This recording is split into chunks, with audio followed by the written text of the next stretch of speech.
trazer para reflexão aqui hoje algumas considerações a respeito dessa última reunião do G7, que ocupou aí manchetes em todo o mundo e aqui no Brasil também. Em primeiro lugar, é preciso uma recapitulação histórica. O G7 é uma reunião que congrega, né, os Estados Unidos, a Itália, o Canadá, a Inglaterra, a França e o Japão e a Alemanha. São 4 países europeus, 2 na Norte América e o Japão. Esse grupo era muito instrumental na época da Guerra Fria, quando tinha de um lado a União Soviética e o mundo socialista, e de outro lado os países capitalistas então inventaram esse grupo para coordenar suas políticas e, sobretudo, como lidar com o grande inimigo de todos eles, que era a União Soviética.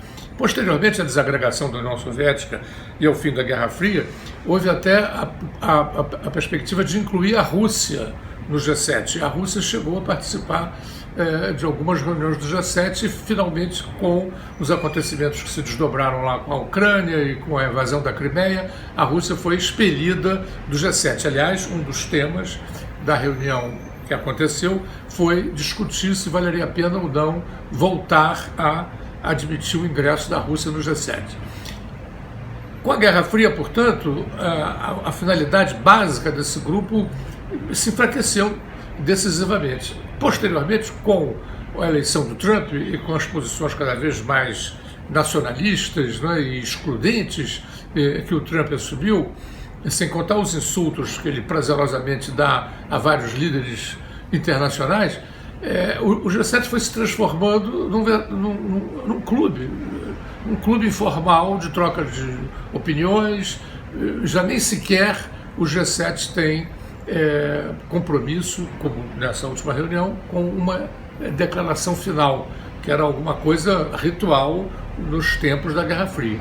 Então, esse G7 tem uma certa importância, afinal de contas reúnem-se lideranças de grandes estados, de estados capitalistas poderosos, mas já deixou de ter aquela importância fundamental que tinha nos tempos da Guerra Fria, e enfraquecido ainda mais pelas posições unilaterais do Trump.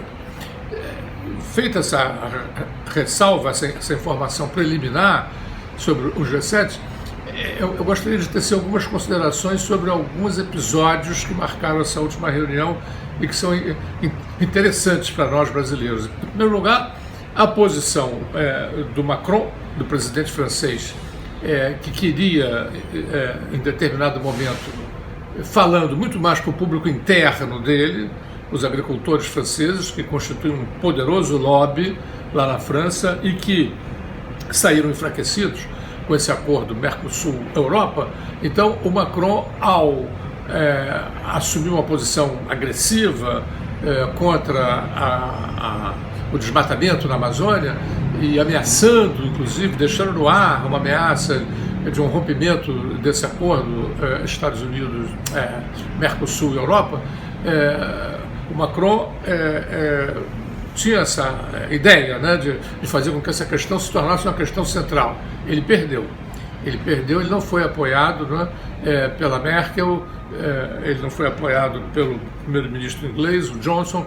Quer dizer, ou seja, de certo modo, embora essa questão da Amazônia tenha sido discutida, não foi mais com o viés que o Macron desejava, né? Ou seja, enfraqueceu-se relativamente a posição do Macron, que era o anfitrião da reunião. A reunião se realizou em Biarritz, uma cidade francesa, do norte da França. Um segundo aspecto que é interessante mencionar dessa reunião foi a aproximação com ressalvas entre o Johnson e o Trump, né? O Johnson é o primeiro-ministro agora inglês aparentemente muito próximo dos Estados Unidos, porém começaram a aparecer já problemas, porque ao contrário do que anuncia o Trump, e o próprio Johnson anunciou quando estava fazendo campanha para virar primeiro-ministro, as possibilidades de acordo entre a Inglaterra e os Estados Unidos, salvo se a Inglaterra assumir uma posição claramente subserviente, essas possibilidades não são tão evidentes, não é? E isso ficou muito claro no tipo de relação que se evidenciou ali entre o Trump e o Johnson. Finalmente, um terceiro aspecto que eu queria levantar foi a intervenção direta pessoal do Trump a favor de proteger o Brasil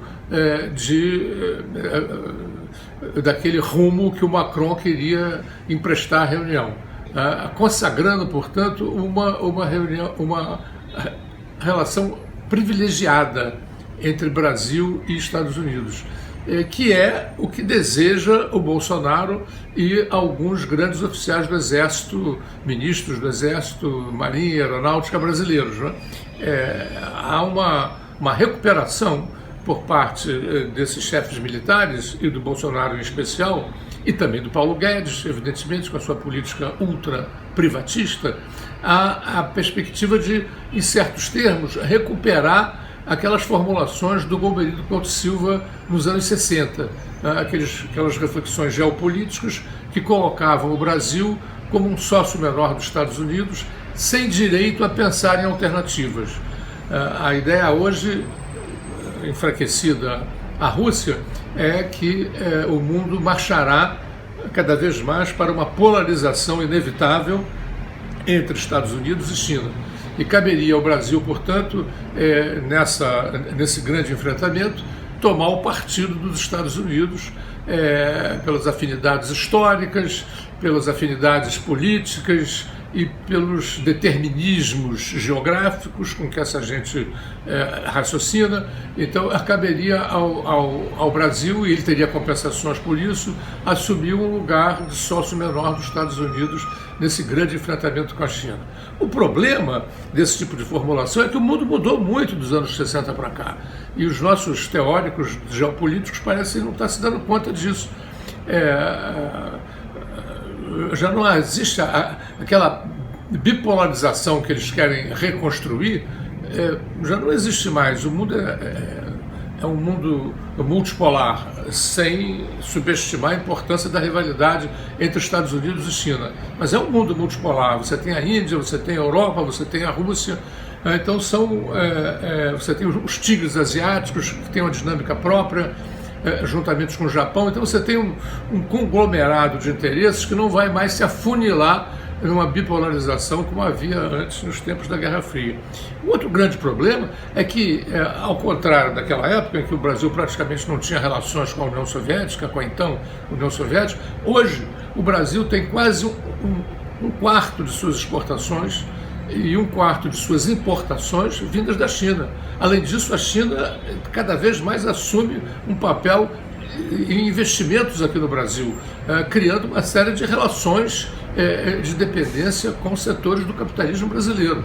Ou seja, mudanças muito radicais que não permitem mais esse tipo de raciocínio simplista que se assentava no mundo da bipolarização. Já naquela época, esses raciocínios não se sustentavam muito. Tanto é que os dois últimos, ou melhor, os ditadores que se sucederam na época da ditadura militar ao Castelo Branco, eles já se afastaram dessa política de alinhamento ideológico que era preconizada pelo Golbery nos anos 60.